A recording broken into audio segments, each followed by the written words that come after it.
the extraordinary heat. Let's take you straight to the map this evening. Look at the deepest reds on the map. 45 states with temperatures 90 and above. And as you can see, so many in triple digits tonight. And look at this, even more telling, more than 3,100 heat records broken in the last month alone.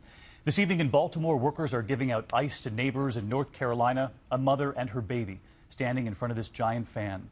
And this evening, imagine going through all this with no power after those deadly storms, no fans, no AC, no refrigerator in all this. Tonight, 2 million customers from Illinois to North Carolina to New Jersey still without power. And the death toll. At least 22 people have now died from the heat and from the storms. Sam Champion is standing by right here when all of this ends. But first, meteorologist Ginger Z and the extreme weather team in the middle of the misery. No power where she is in Maryland tonight. Ginger. David, some utility crews coming from as far away as Canada to help out, and we were speaking to some of them. They tell us, interestingly enough, that just because the block down the street gets power back, it doesn't mean that this power line is next or that this block will get power. Folks here are finding out that they may not see anything until Sunday. Swift, powerful, and unforgettable. There was this huge boom, and the sky for over half an hour was just like flashing the whole time. It was interesting. It was like the Alien movies. Severe and deadly storms rattled 1.9 million people across 8 states and D.C. This was like a war zone here, and when everybody got up on Saturday morning. Today, the streets still littered with shredded trees, drooping power lines, and a welcome sight.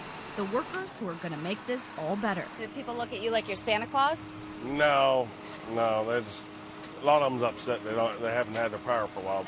Day 3 without power, without a generator, and the Beckstrom family has run out of ice. And some chicken from yesterday, which I'm not sure is still good because the ice melted. Doesn't smell so good. We'll close that up. And are running short on ideas. Kelly and her boys have been cooling off in the air-conditioned car and camping in the cool basement. So this is where you guys are sleeping? Yeah. People can check online to see when repair crews will come to their block. I don't even see us on the list. That is concerning. It could be as late as Sunday before everyone's power is restored. In the meantime, local malls have turned into de facto relief centers. The Westfield Montgomery Mall, very packed with people just trying to stay cool and desperate for a charge. All they need is a little juice. We've got all of the floor outlets anywhere here along the wall. Every single one is taken because you just have to stay connected. I'm trying to charge my laptop and my phone and do some work. And I didn't think I could leave. I have 3 children, my 3 children with my babysitter in my house with no power and no food. David, trees are down everywhere in neighborhoods across the region. You can see power lines and police lines blocking the roads. Remember, this is day 3 without power. A local energy company tells us that this event was the most catastrophic weather they've seen in the Mid-Atlantic since Hurricane Isabel in 2003.